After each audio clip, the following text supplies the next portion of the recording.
É muito louco, é de deixar a gente sem dormir, né? Porque quando a gente pensa na construção civil, tudo é muito lento. A gente pensa assim, mudança do papel para o CAD levou 20 anos, as pessoas se adaptando. Do CAD para o BIM, a gente ainda está no processo de desenvolvimento ainda, né? São 10 anos que a gente cobra, que a gente vê o BIM acontecendo e efetivamente ele não está em 100% das consultoras, está longe de estar nisso. E aí, quando a gente acorda depois da pandemia, a gente se dá conta o mundo tá virando com a inteligência de uma maneira muito rápida. E é muito louco para a gente, como desenvolvedor, porque a gente vê uma oportunidade, pega uma API da OpenAI, coloca dentro da nossa plataforma, começa a desenvolver algo em paralelo para se adaptar àquela API. Quando vê, a OpenAI vai lá e lança aquele produto que a gente está fazendo, lança como uma nova API. Então, essa dinâmica tem sido muito difícil para a gente como desenvolvedor, e a gente acaba vendo esse reflexo dentro do consumidor, que o consumidor muitas vezes se empolga e aí para, porque ele não está dando conta. Lança um dia uma imagem automática, lança outro dia uma coisa aí, quando a pessoa pensa, tá, mas o que que eu vou poder usar agora? É muita coisa, eu não consigo acompanhar, eu preciso trabalhar, e ao mesmo tempo eu preciso acompanhar coisas que acontecem semanalmente. Então, assim, numa semana eu sei mexer no chat GPT, na outra semana eu já não sei mais, porque eles colocaram novas funcionalidades. Então, é um mundo muito, muito difícil assim para todo mundo, quem está desenvolvendo e quem está consumindo, porque a coisa está vindo numa enxurrada muito grande. Mas é muito interessante, é muito bom, porque, que nem o Léo disse, começam a surgir oportunidades e começam a surgir coisas muito interessantes de serem feitas. Então, é muito legal. E o que eu noto assim de desafio, a gente está acostumado a ir mais lentamente na construção civil, só que o que eu noto o desafio, e eu brinco bastante, que corre o risco da inteligência abandonar a gente na construção civil, porque a gente não tem dados estruturados.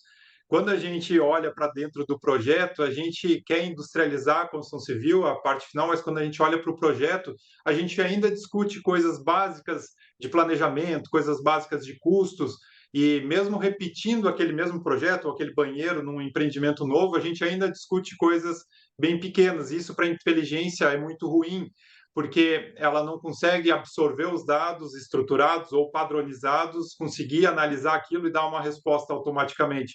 Porque nem nós sabemos se o forro de gesso vai antes da cerâmica ou vai depois. A gente discute isso todas as obras, né? Então é muito difícil para a inteligência ter esse reconhecimento de uma padronização. Então, acho que o nosso primeiro desafio dentro da construção civil, sim, é estar olhando, mas também a gente olhar para os nossos dados atuais e a gente conseguir dar uma cadência de padronização muito mais interessante para aí sim dar uma velocidade para as inteligências.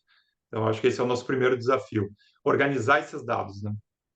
Perfeito, Cícero, muito bom. Teoricamente, a gente está falando em fazer a inteligência artificial aprender melhor com dados de melhor qualidade, não só em quantidade, mas de melhor qualidade. A gente vai fazer, criar o conhecimento, criar os data lakes de forma mais consistente, mais robusta no mercado que se vale de uma tanta falta ainda, né, Cícero? Muito legal, Né, muito bom. Pandolfo, só para completar o que o Cícero falou, e aí ele tem razão total, né? Assim, eu vou dar um exemplo assim que pode parecer básico, mas é para a gente entender esse ponto que o Cícero tocou.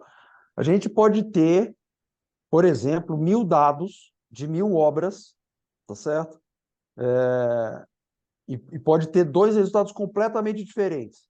Uma coisa é você ter 1.000 obras utilizando a mesma tecnologia ou a mesma sequência de produção, o mesmo tipo de material, e você ter 1.000 dados vai ser muito mais rico do que você ter 1.000 dados de 1.000 obras que são feitas de 1.000 formas diferentes. O resultado da inteligência artificial disso é completamente diferente, né? Porque uma aprofundamento da inteligência artificial é o machine learning, né? E a máquina ela vai aprender a partir de padrões e de repetições, né? De forma massiva.